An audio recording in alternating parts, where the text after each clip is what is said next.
د کابل د شمال اوسیدونکو شکایت وایي چې طالبان زموږ د شخصي کورونو او دکانونو د غصب په لټه کې دي.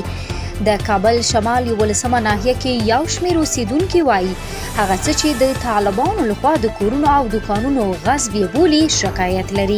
دوی وایي د دې سربیره چې د خپلو دکانونو مالیه ورکوي، اما طالبان د دوی له شخصي دکانونو کرایه غواړي، په داسې حال کې چې سند او شرعي قباله لري.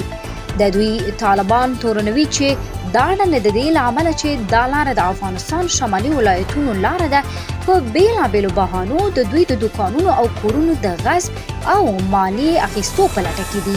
د دوی په وینا طالبان د افغانستان شرقي او سویلي ولایتونو څخه مالیه نه اخلي، ولې یوازې پام یې د کابل شمال او د افغانستان شمالي ولایتونو باندې دی.